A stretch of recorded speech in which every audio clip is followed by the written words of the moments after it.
유쾌, 상쾌, 통쾌한 쾌 변호사와 함께하는 시원한 법률 나들이. 자, 오늘도 기분 좋게 쾌 변호사와 함께 가볼까요?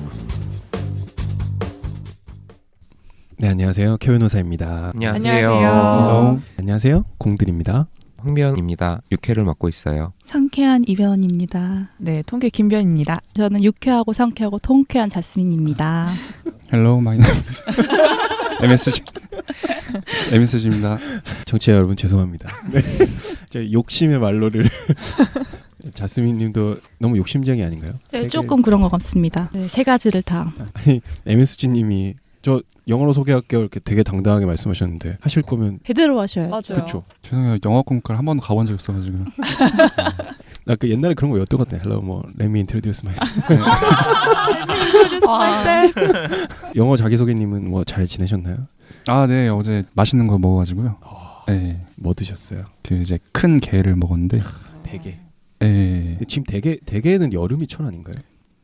대가 아니고 킹이었어요. 킹. 아, 킹크랩. 네. 왕이죠, 왕. 맛있는 아. 거지. 네. 게의 왕. 근데 그 킹크랩이랑 대게랑 좀 다르잖아요. 그 어떻게 다른지 설명 좀 해주시죠. 드신 분이. 글쎄요, 저거 많이 먹어본지 못해가지고. 근데 그 뭐 황배님. 저도 먹어본 적이 잘 없어서 다르다는 것만 알고 있습니다. 그러니까 주로 이제 대게는 약간 영덕대게 같은 거 생각하시면 이게 진짜 그 약간 대게는 다리가 길어요. 그 제철에는 좀 살이 많은데 생각보다 살이 그렇게 많지는 않더라고요. 근데 킹크랩은 우리나라에서는 이제 킹크랩이 잘 안 나오고 주로 뭐 러시아 이런 데서 나오는데 걔네들은 이렇게 약간 울퉁불퉁한 약간 근육질이라고 해야 되나? 헬스장 다닌대요. 통통해요? 네? 헬스장 다닌대요. 제가 지금 급하게 찾아봤는데 다리의 개수가 다르네요. 오, 네. 우와. 네? 진짜요? 네네. 대게는 10개고 킹크랩은 8개래요. 오. 네. 아니, 왕인데 왜 다리가 좀 다리 개수로 불만스럽네요. 근데 왜 다리가 다리 아니, 개수가 작아? 아니 킹크랩은 진짜 알통이 있다니까요. 요 근육이요? 네, 근육. 오. 그 우와. 전문 용어로 수율이 좋다고. 그러니까 안에 살이 많아요. 각각류인데 근육이 있나요? 아이언맨도 근육 있잖아요. 납득. 이제 갑각류 얘기하시길래 음식물에 폐기율이라는 게 있어요. 그래서 새우나 조개 같은 이제 그런 애들이 이제 그 중량에 비해서 먹을 게 없는 애들 그런 애들이 이제 맞아요. 폐기율이 높은 애들인데 방금 수율 얘기하시길래 이제 살이 많은 애들이 이제 수율이 좋고 폐기율이 낮고 뭐 이런 그렇다고 합니다. 혼자 드셨나요? 저희 초대 안 하시고? 아쉬워요. 서운해. 맞다. 요리 잘하시잖아요. 네. 진짜요? 진짜요? 다리 8개니까 지금 딱 8개 하나씩 먹으면 되고. 그럼 어디 있어요? 다음 시간에 가져오겠습니다. 다음 시간에 그러면 우리 가면은 한 마리 있는 거 아니죠? 다리 하나씩 주고 먹으라고. 그러면 전 제가 어리니까 제가 뒷다리 먹겠습니다. 제일 앞다리 드셔야 될 것 같아요. 청취자분들 모르실 것 같은데 저희가 서로 나이를 모릅니다. 아, 네. 맞아요. 네, 아주 좋습니다. 맞아요. 긴장감. 함부로 말을 놓을 수가 없어요. 저희 깨 작가님 아무래도 저보다 어리신 것 같아서 저 약간 하대하기로 했습니다. 근데 여기 있는 분들 아시겠지만 얼굴이 도저히 어릴 수가 없는 한 아무리 못해도 한 5살은 차이 나 보이지 않나요? 깨 작가님하고 자스민님하고. 누가 더 아니 많은 근데 거예요? 자스민님 저 제가 마이크 째려보시는데 저희 마이크 끌까요? 시작하겠습니다. 잠시 후 법조문 배워보기가 이어집니다. 여러분은 왜 법에 관심이 있으신가요? 이 법률 팟캐스트 쾌 변호사를 듣고 계신다면 법에 관심이 조금이라도 있는 분들이 아닐까 생각하는데요. 혹시 법을 잘 지키는 훌륭한 시민이 되고 싶으신가요? 이렇게 쉽지 않을 것 같은데요. 우리에게 무엇이 소중한 가치인지 알고 싶으신 건 아닌가요? 너무나 소중해서 반드시 보호해야 하는 그 가치, 그것이 법 중의 법인 헌법이 지키려고 하는 것 아닐까요? 오늘 쾌변 속의 작은 코너 법조문 배워물기는 이러한 헌법의 조항 중 일부를 소개하려 합니다. 같이 하나하나 살펴보시죠. 이번 주 법조항은 뭐죠, 황교님? 헌법이 어떻게 구성되어 있는지를 먼저 한번 소개를 네. 준비를 좀 했는데 헌법을 딱 펴보시면 이게 총 130개 밖에 안 돼요. 생각보다 적죠. 네. 되게 많은 거 아니에요? 그런가요? 다른 법률들은 더 많은 것도 많아가지고 네. 네. 아 많구나. 그 1조부터 9조까지는 총강이라고 해서 헌법의 기본 원리, 뭐 여러분들 잘 아시죠? 국민주권 원리라고 해서 대한민국의 주권은 국민에게 있고 모든 권력은 국민으로부터 나온다라는 조항이 이제 제1조 제2항이 있습니다.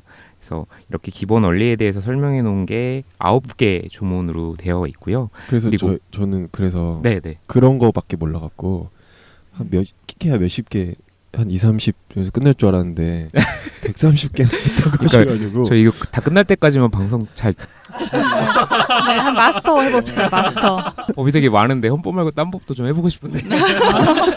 그럼 130개라는 게 여기서 제 몇 조 하는 게 130개라는 거예요? 네, 그럼 그 안에 맞습니다. 또 작은 조항이 있는 그렇죠. 거예요? 예. 아. 법의 순서가 있다면 제일 최상위법이라고 볼 수 음. 있거든요. 어떤 법의 일반 원칙들이나 다른 법들이 준수해야 되는 기본 원칙들을 정해놓은 부분이기 때문에 약간은 좀 추상적이에요. 왜냐하면 너무 자세히 규정을 하다 보면 오히려 국회에서 제정하는 법을 통해서 규율하기가 좀 어려운 부분들이 있기 때문에 일반 원칙들을 선언한 것이기 때문에 조금 추상적이고 조금은 거칠 수 있다. 그럼 이런 헌법은 그러니까 가이드라인이고 예, 뭐 예. 실제적인 저희 생활에 뭐 조치를 취해진다고 해야 되나? 뭐 그런 거는 실제 개별 법령들에 의해서 되는 거고 헌법은 그런 건 없는 거네요. 헌법재판소라는 것이 또 아, 네. 예, 얼마 전에 그 뭐 탄핵 사건도 있었고 그래서 일반 국민분들도 많이 알고 계시잖아요. 청취자분들도 많이 알고 계시고 그럴 때는 이제 헌법이 그 판단의 기준이 쓰이죠. 추상적이지만 되게 규범력 이게 말이 어려운 말을 제가 쉽게 좀 풀었어요. 예, 하여튼 그러니까 의미가 없는 건 아니고요. 네. 예, 원칙들이지만 법률적으로 효력도 가지고 있고 다른 법률을 심사하는 기준이 되기도 하고. 헌법이 법 중에 법이라면 뭐 가장 중요한 가치를 담고 있을 거 아니에요? 예. 그럼 국가별로 거의 유사한가요? 기본권 조항이라는 게 있어요. 그럼 민주주의 원칙이라든가 민주주의를 채택하고 있는 나라들은 헌법에 되게 그런 일반 원칙들은 들어가 있고 국민주권 원리라든가 그런 것들도 다 들어가 있고 인간의 존엄과 가치, 뭐 평등권 이런 것들 오늘 제 다룰 내용이 사실 표현의 자유에 대한 내용인데 그런 것들도 기본권으로서 다 일반적으로 민주주의를 채택하고 있는 국가들은 비슷한 내용들이 들어가 있는 것 같고요. 일반 원칙들이다 보니까 국제 조약이라든가 그런 것들에서 확인되는 일반적인 그런 법 원칙들이 있어요. 그런 것들이 헌법에서 비슷하게 좀 규정이 되어 있다. 현대 민주국가에서 국가가 국민 또는 시민에 대해서 어떤 권리를 보장해줘야 되는지에 대한 공동체 사이의 합의? 제헌절을 저희가 이제 기리고 하는 게 헌법을 만들어야 이제 국가가 되는 헌법이 있어야 국가로서의 그렇진 않죠. 존재할 수 있는 그런 건 아니고 헌법이 있어야 국가가 성립되는 건 아니고요. 실제로 사우디아라비아 같은 나라는 헌법이 없다고 합니다. 국가가 성립돼서 그 국가 안에서의 그 개개인 구성원들이 지켜야 되는 어떤 공통적인 가치에 대한 약속인 거죠. 그러한 최소한의 약속을 헌법이라는 것으로 법으로 만들어 놓은 것이고요. 국가가 성립하는 3요소라는 게 있어요. 국토, 그리고 국민, 그리고 주권. 이 세 가지가 일단 충족이 되면 사회 시간을 배운 것 같아요. 그건 저도 알아요. 아, 제가 중학교 졸업한 지 얼마 안 돼서 잘 기억하고 있습니다. 맞아요. 그러면 이제 국가가 성립을 하는 거고 같이 살기 위한 어떤 법률 규칙들을 하나하나 제정해 가는 거죠. 그리고 그게 가장 첫 번째가 이제 헌법이 되는 거고. 그러니까 국민 주권 영토인데 그 주권에 대한 정의는 헌법에 정의가 돼 있으니까. 그렇다고 볼 수 있죠. 네, 맞습니다. 그러면 헌법의 영토에 관한 이야기도 있나요? 우리 영토는 어디부터 어디까지다 뭐 이런. 3조에 있어요. 대한민국의 영토는 한반도와 그 부속도서로 한다. 그래서 북한도 그러면 우리 헌법상 우리 영토 아니냐. 그 논쟁들이 우리나라에 있죠. 예. 그 광화문에 그게 있어요. 평안도 함경도 도지사가 있고 우리나라에. 아 이부 오도청이요? 네, 이부 네. 오도청이 실제로 있고 다 도지사도 다 존재하고. 그게 저기 북한산 올라가는 길에 있잖아요. 그래서 이제 헌법상으로는 북한은 우리 영토. 저 한반도니까. 예. 그분들은 일을 안 하시고 저기 봉급을 받아가시는 건지. 궁금합니다. 네, 궁금합니다. 중요한 문제죠. 뭐 상징적인 의미가 있고 뭔가 하시지 않을까요? 되게 크더라고요. 되게. 네, 축구도 할 수 있겠다는데 그래서. 되게 팻말이 그 평안도 함경도 그 팻말이 되게 다닥다닥 기둥 하나에 다 붙어 있는 게 되게 인상적이었는데. 오케이 어디 있나요? 구기동이라고 북한산 올라가는 게 등산로에 있더라고요. 네. 청취자 여러분들도 가시면서 한번 눈여겨보시면 좋겠네요. 신기하네요. 네. 자, 아까 민주주의 국가라는 단어에서 약간 멈췄던 것 같은데 그 민주주의를 받아들이고 합의가 됐기 때문에 이런 헌법이 그 위에 세워진 거잖아요. 네. 그럼 법을 공부할 때 민주주의 자체를 못 받아들일 수도 있잖아요. 그러니까 그렇죠. 그 논리를 봤더니 뭐 민주주의가 가장 적합한 정치제가 아니다라고 생각할 수도 있을 것 같은데 그럼 법을 공부하시는 분들 중에서 그게 정말 받아들이기 너무 힘들어서 그런 갈등은 없는지 그 내적 갈등이라고 해야 되나요? 그러니까 헌법 안에 정치 체제를 포함하고 있는데 네, 그거에 대해서 동의하지 않을 경우에 법 공부를 어떻게 하느냐. 네, 예를 들어서 제가 학교 선생님이라고 한다면 학교 교육 체제에 동의하지 않는 거예요. 근데 학교 선생님이니까 수업에 들어가야 되고 뭐 숙제를 내줘야 되고 이렇게 되면 사실 굉장히 힘들잖아요. 제가 공부할 때 이제 사실 그런 내적 갈등보다는 알아야 한다는 압박감 속에서 자격을 취득하기 위해서 했던 면이 있지만 130개 네. 어떻게 다 외우지? 아니요 외우진 않습니다. 몇줄 되는데요. 몇줄 몇 항 하면 나오는 줄 시험 알았는데. 볼 때 책 들고 갈 수 있어요? 법전은 법전은 네, 진짜요? 선조에서 시험을 보고 오픈북이네요. 있습니다. 그러면. 근데 그 법조문이 굉장히 추상적이어서 시험 문제 답이 있진 않습니다. 네네. 아까 자스민님 그 질문에 제가 조금 더 네. 보태서 답변을 드리자면 꼭 이런 체제에 대해서 동의하냐 안 하냐 뭐 그런 거를 떠나서도 네. 일반 여러 가지 법률에서도 사실 이제 법률 전문가들의 생각이 다를 수가 있어요. 네. 내가 생각했을 때의 방향과 좀 다른 것들이 충분히 있을 수 있죠. 네. 프롤로그 방송에서 자스민님이 말씀하신 게 제가 기억이 나는데 법률은 합의된 철학 같아요라는 말씀을 해주셨었잖아요. 그래서 이제 그 합의된 철학이기 때문에 거기에 토론이 더 이상 멈추는 건 아니에요. 거기에 충분히 다른 의견이 있을 수 있고 그렇기 때문에 이제 법학자 이게 그 공부하시는 분들께서도 계속해서 어떤 이제 더 나은 법률을 마련하기 위해서 계속 연구를 하시는 거고요. 저는 변호사로서 저 같은 경우는 그렇게 생각해요. 변호사는 어쨌든 의뢰인이 있고 네. 그 사건을 해결해주는 대리인이고 지금 이 사건에 적용되는 법률은 현재의 법률이고 그런 거는 좀 드라이하게 받아들여야 되는 측면이 조금 있고 내 생각이 다른 것과는 조금 거리를 두고 네, 이 사건을 일단 해결한다. 그런 역할을 좀 해야 하지 않나 하는 생각을 좀 하고 있습니다. 지금 헌법이 87년 제도잖아요. 헌법이 지금 지난 지가 30년이 됐기 때문에 이제 바꿔야 된다는 논의가 지금 계속 개헌 있었잖아요. 얘기가. 네네네. 그래서 국회에서 뭐 특위를 열어서 뭐 하는 과정에 변호사분들도 많이 들어가서 이제 참여를 하시더라고요. 그러니까 사실 저희가 이제 개헌 얘기 나오면 정치랑 연관시켜서 네. 그러니까 막 정치 때문에 개헌을 하는 게 아니냐라고 알고 계시는 청취자분들이 많을 것 같은데 실제로 이번 개헌 논의에는 정치적인 그런 체제에 관한 이야기뿐만 아니라 방금 말씀하신 것처럼 헌법이 너무 오래됐기 때문에 지금 실정과 맞지 않는 부분에 대한 개헌 얘기도 같이 이루어지고 있는 걸로 제가 알고 있거든요. 네 맞습니다. 그래서 오늘은 그러면 아까 기본권 중에 하나에 대해서 39조까지는 기본권에 대한 내용이 있고 이제 40조부터 그 이후 130조까지가 이제 정부 형태, 뭐 국회, 입법부, 사법부에 대한 그런 내용들이고 또 그 이후에 이제 헌법 개정 절차에 대해서 다룬 조문들이 또 있고요. 오늘 알아볼 내용은 이제 기본권에 대한 그 표현의 자유가 우리 헌법 제21조에서 보장을 하고 있어요. 규정을 하고 있어서 보면 제가 한번 읽어보겠습니다. 그 21조 제1항인데요. 모든 국민은 언론 출판의 자유와 집회 결사의 자유를 가진다. 21조 제2항은 언론 출판에 대한 허가나 검열과 집회 결사에 대한 허가는 인정되지 아니한다. 그래서 오늘은 이 두 조문 정도 읽어보고 같이 생각해보는 시간을 가졌으면 좋겠다. 저 근데 아까 그 네네. 1조부터 9조까지가 뭐에 관한 거라 하셨죠? 헌법의 기본 원리에 관한 기본 내용들입니다. 원리요? 그러면 10조부터 39조까지가 기본권이요? 네네. 네. 네. 그러면 그 방금 말씀해 주셨는데 진짜 추상적이더라고요. 네. 뭐 드라마 같은 데서 뭐 들어보긴 했지만 네. 생각했던 것보다 추상적이어서 그럼 이런 21조라는 항목은 어쨌든 그 10조부터 39조 중에 하나일 거 아니에요? 네. 그러면 이 제21조는 어떤 표현의 자유를 대표하는 조항인가요? 맞습니다. 그러니까 이게 이 조문은 이제 표현의 자유 일반을 규율하는 내용은 맞고요. 불친절하게 추상적으로 돼 있는데 사실 같은 표현의 자유를 보장하고 있는 해외 법 중에 이제 독일 기본법이라는 법이 있어요. 그러니까 독일 네. 헌법인데요. 쉽게 말하면 네. 거기가 좀 잘 상세하게 자상하게 좀 풀어놓고 있어요. 보시면 독일 기본법 제5조에서 모든 사람은 각자의 말이나 글, 그림으로써 자유로이 자신의 의사를 표현하고 전파할 권리를 가진다라고 해서 좀 쉽게 풀어놨죠. 그래서 글하고 그림하고 또 뭐예요? 글, 말. 그림, 말, 글, 그림. 뭐 네. 영상 이런 것도 들어가는 거죠. 네네. 의사 전체적으로 다 표현이라고 생각하면 될 것 같아요. 예, 그러니까 음. 의사 표현의 수단을 조금 자세히 규율을 해놓은 낙서 거고 이런 그냥 것도 낙서도 들어가죠. 예, 그렇죠. 예. 자신의 생각을 자신이 생각하는 수단으로 표현할 수 있는 자유롭게 표현할 수 있는 자유라고 생각을 하시면 될 것 같아요. 하나씩 다시 한번 그 내용 자체가 좀 궁금한 게 있는데요. 네. 첫 번째에서는 집회와 결사가 어떻게 다른 거죠? 집회와 결사는 모이는 사람의 수의 다과로 구분되는 것이 아닙니다. 집회는 일시적으로 모이는 경우, 반면에 결사는 계속되는 활동을 말하는 것입니다. 계속성 여부가 구분의 기준이 됩니다.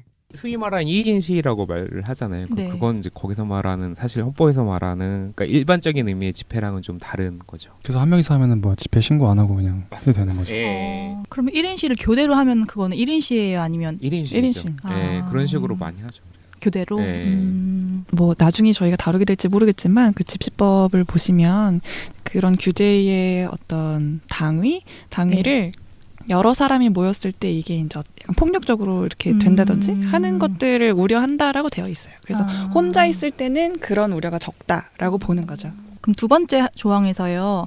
언론 출판에 대한 허가나 검열과 집회 결사에 대한 허가는 인정되지 아니한다라는 말은 검열 금지를 선언한 조항이거든요, 이게. 그러니까 검열을 하면 안 된다는 건데 검열이라는 건 쉽게 말해서 국가 권력이요. 네. 어떤 사람의 의사 표현에 대해서 사전에 점검을 해서 허가를 받지 않으면 표현하지 못하도록 하는 제도가 이제 검열 제도거든요. 그러한 검열 제도를 헌법에서 명시적으로 금지를 하고 있는 거예요. 그 같이 보시면 집회 결사의 자유가 왜 같이 또 언론 출판 표현의 자유의 연속으로 얘기가 되는지 궁금해 하실 것 같아서 이제 부연을 네. 좀 드리면 집회 결사라는 것도 사실 개개인이 아니라 개개인이 모여서 공통으로 같이 해서 자신의 생각하는 바에 대해서 의사표시를 하는 거잖아요. 그러니까 어떻게 보면 표현의 자유 연속성상에 있는 그런 자유이다 보니까 같이 규율을 하고 있는 거고요. 여기 보면 집회 결사에 대한 허가는 인정되지 않는다 또 이렇게 규정을 하고 있죠. 이게 이제 허가제를 금지하는 거예요. 그러니까 집회 결사를 내가 집회를 하고 싶어요. 나랑 같은 뜻을 가진 사람들이랑 집회를 하고 싶은데 경찰서에 가가지고 그냥 단순히 신고만 하면 되는 게 아니라 허가를 받아야 되는 거야. 그러니까 네. 어떤 내용의 집회를 하는 것인지 심사를 해서 국가가 봤을 때 이거는 좀 안 될 것 같아. 그러면 금지해 버리면 이건 마찬가지로 집회 자유를 보장하는 의미에 완전히 반한 결과가 되잖아요. 네, 저희가 생각했을 때는 네. 집회하려고 하면 법률 용어로 이제 신고랑 허가랑 뭐 승인 뭐 이런 게 다 조금씩 다르잖아요. 그러니까 근데 저희가 봤을 때는 집회하려면 허가 받아야 되는 걸로 알고 있는데, 그러니까 소위 말해서 집회를 하겠다는 허락을 받고 해야 그 신고를 그러니까 저희가 느끼기에 신고랑 허가랑 뭐 이런 게 어떻게 다른지 잘 몰라가지고. 네, 맞습니다. 지금 현행법상은요, 우리나라는 이제 신고제를 운영하고 있어요. 그러니까 말 그대로 경찰서에 저 이날 몇 명 규모로 어느 장소에서 집회를 하려고 합니다. 신고를 하는 거예요. 그럼 접수를 해서 그건 해줘야 되는 거거든요.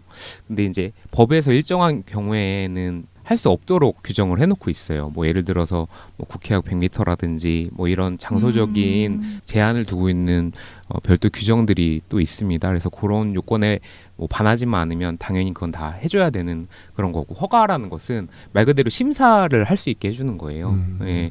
허가를 받지 않고서 하게 되면 다 불법 집회가 되고 그럼 현행법 위반이 되는 거죠. 그러니까 허가는 내가 신청을 해서 심사일을 며칠 거쳐서 이제 판결이 나와야만 할 수 있는 거고, 신고는 내가 하겠다고 했을 때 너 안 돼라고 당장 이렇게 너 안 돼가 아니면은 할 수 있는. 그러니까 허가의 주체는 거기서 이제 법원은 아니고요, 경찰서라던가 일반 행정관청이 되겠죠. 지금 이제 경찰서에 신고를 하게 되고요. 신고는 너무 명확하게 금지된 것만 아니면 되는 거고, 허가는 별도의 이제 심의 기구를 거쳐서. 그러니까 원칙적으로 이렇게 생각하시면 돼요. 신고제는 신고만 하면 할 수 있다라고 생각을 하시면 되고, 허가는 원칙적으로는 안 되고 허가를 받아야 할 수 있게 되는 거죠.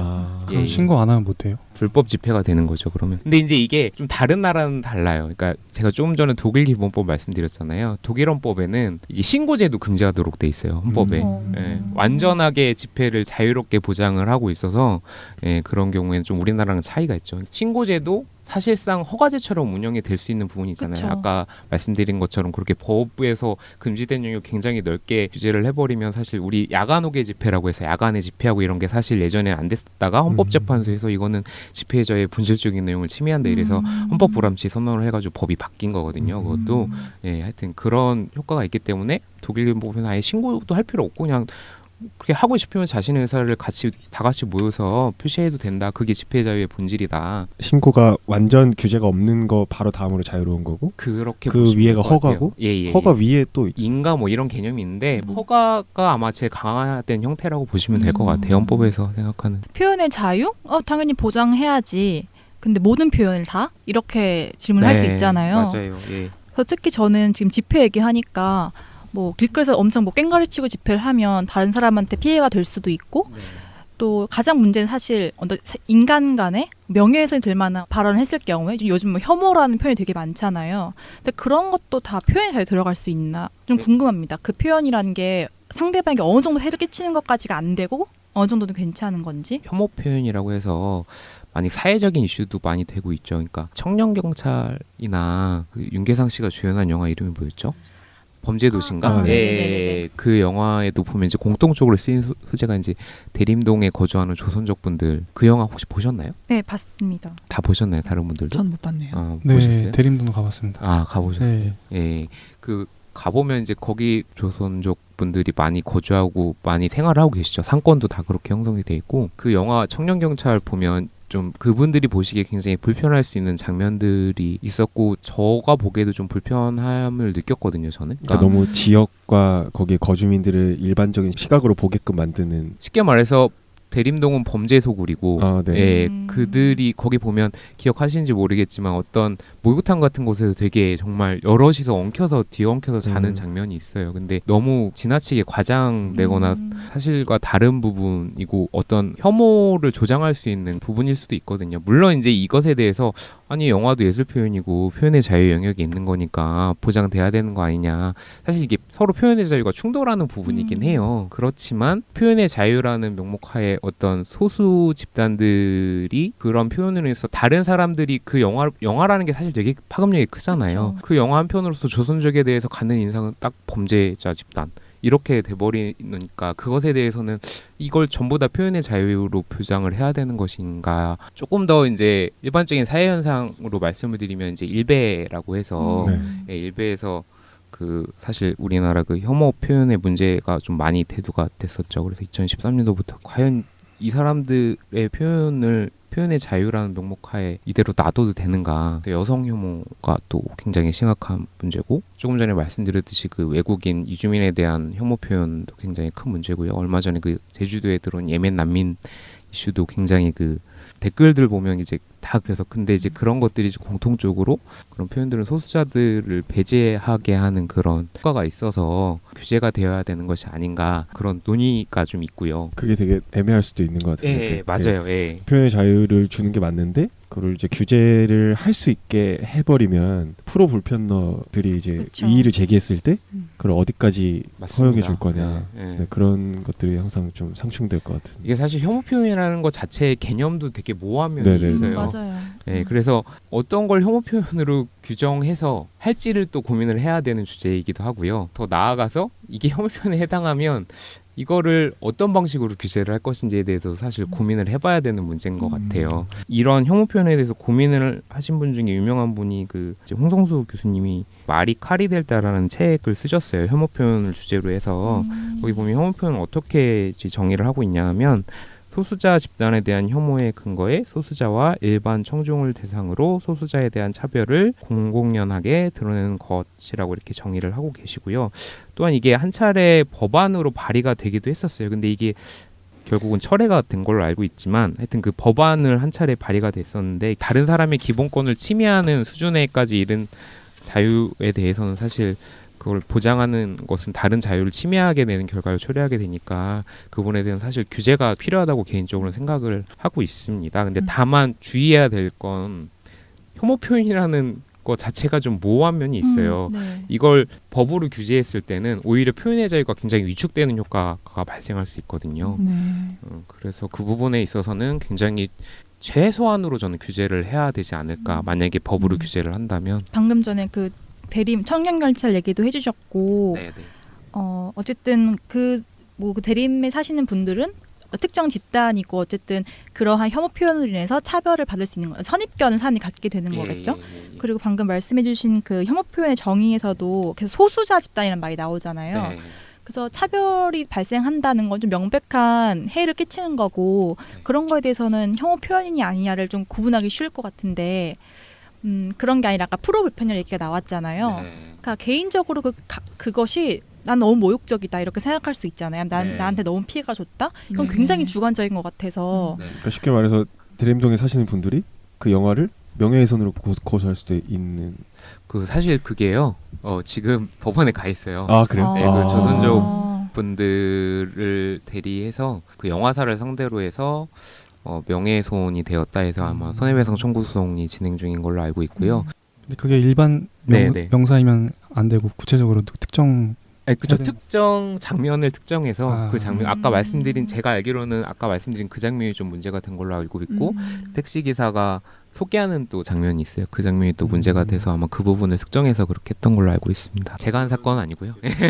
저도 이제 네. 너무 그러니까 희화하고 너무 네. 과장해서 표현하는 건 문제가 네. 있을 수 네. 있다. 네. 저도 네. 그 얘기는 매우 동감하는데 소위 말해 규제가 너무 빡세지면 네네네. 영화 한 편 만들려고 했을 때 맞아요.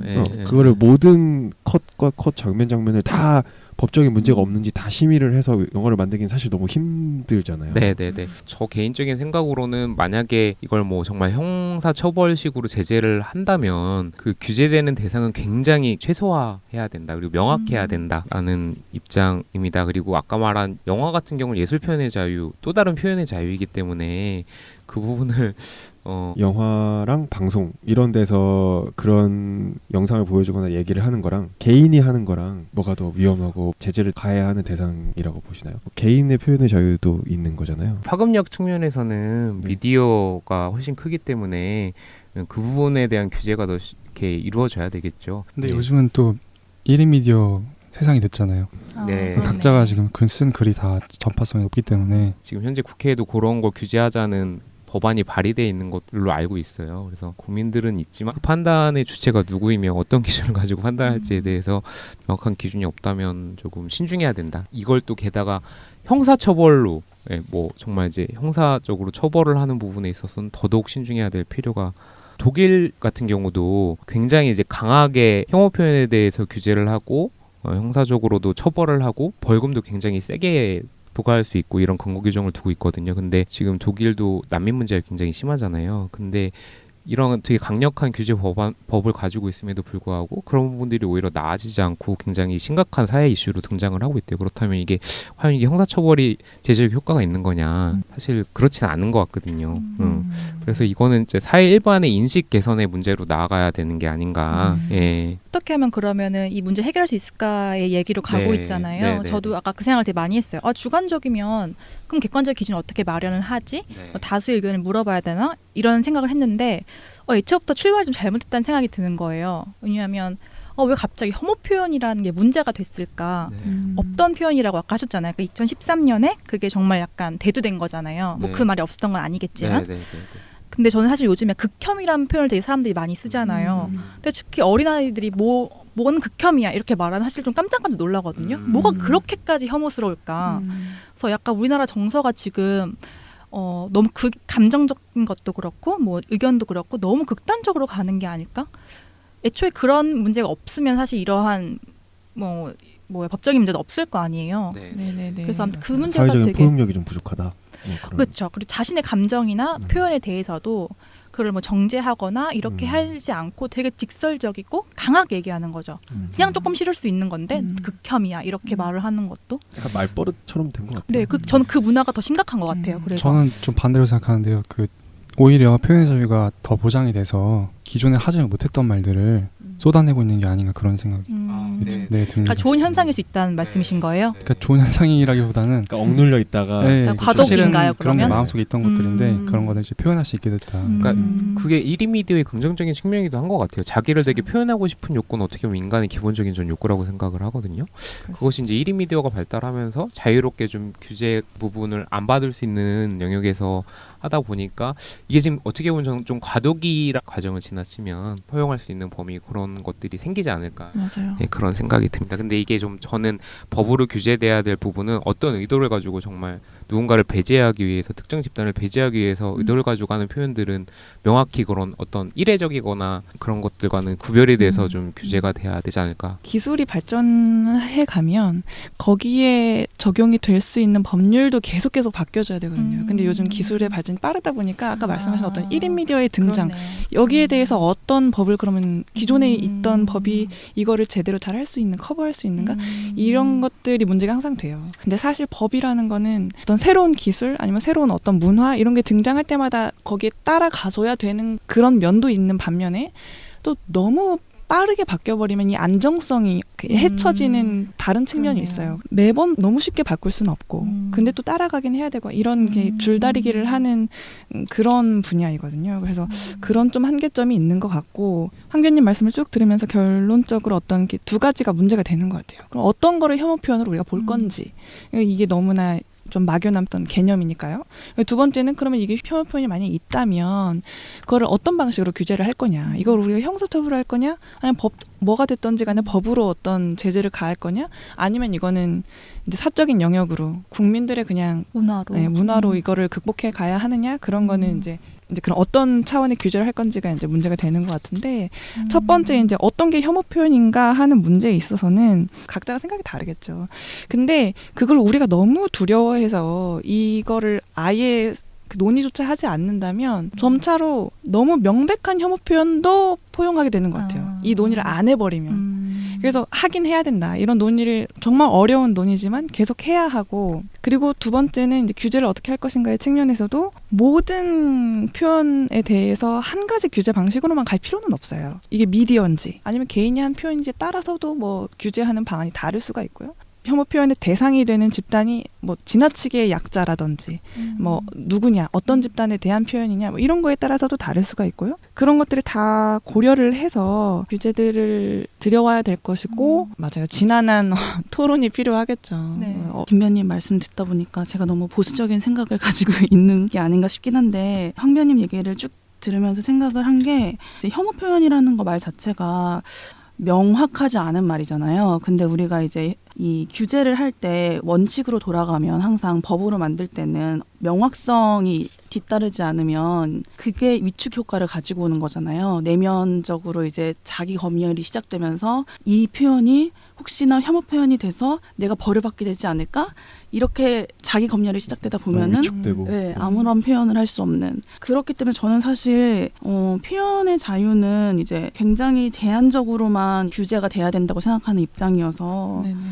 지금 법률에 있는 명예훼손죄라던가 이제 정보통신망법에 있는 사이버 명예훼손죄 뭐 이런 것들로도 어느 정도 좀 규제가 가능하지 않을까. 근데 이제 다만 지금 이렇게 퍼져나가는 이런 온라인상에 퍼져나가는 이런 속도 이런 거에 비해서 이제 피해의 정도에 비해서 예전의 처벌의 정도를 지금에도 계속하고 있으니까 그 처벌의 정도가 너무 약하다. 그래서 사람들이 좀 그러니까 지금 예전에는 이제 혐오 표현을 그냥 이렇게 말로 했을 때도 벌금을 매겼다면은 지금은 이렇게 글로 써서 막 엄청나게 피해가 커졌는데도 네. 똑같이 벌금을 매기는 네. 예전에 초범이라서 벌금 매겼는데 지금도 초범이니까 벌금 요거는 조금 요런 거는 좀 아니지 않나. 형법에서 이제 이런 것들을 처벌할 수 있는 근거 규정을 두고 있긴 해요. 근데 이제 명예훼손이라든가 모욕 이런 부분들이 구성요건에 형법상에 해당하면 위반에 해당하면 이제 처벌할 수 있는데 이게 좀 한계가 있어요. 예를 들어서 그 모욕의 대상이라든가 명예훼손의 대상이 특정이 돼야 되거든요. 근데 이제 난민 일반 이거는 명예훼손이나 모욕이 될 수가 없는 거예요. 왜냐하면 불특정 다수의 사람이기 때문에 그런 문제들이 또 있고 또 이게 전파 가능성이라고 해서 그러니까 누군가 내가 말을 했을 때 단둘이서 뭐 이렇게 혐오 표현을 하는 거에 대해서는 처벌을 할 수 없. 그러니까 내가 쉽게 말해서 공들님한테 욕을 했어요. 야 이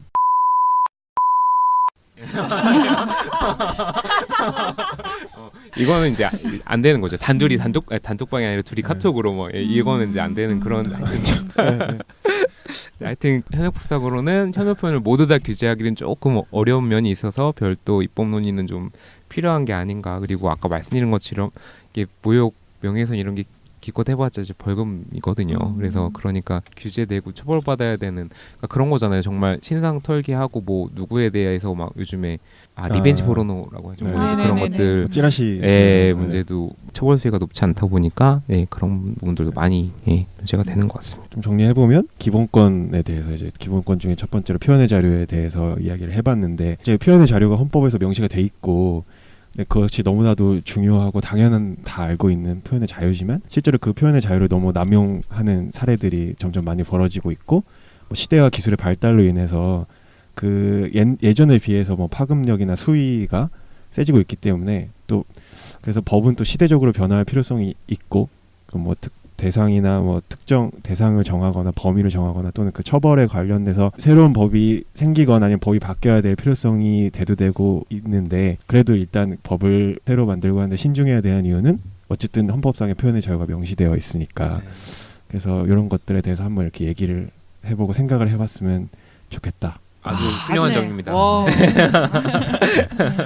네, 저는 사실 오늘 이야기를 하면서 가장 인상 깊었던 것은 김변희께서 말씀하신 것처럼 우리가 합의를 보지 못하더라도 그 논의를 계속하는 거 의미가 있다라고 말씀하셨잖아요.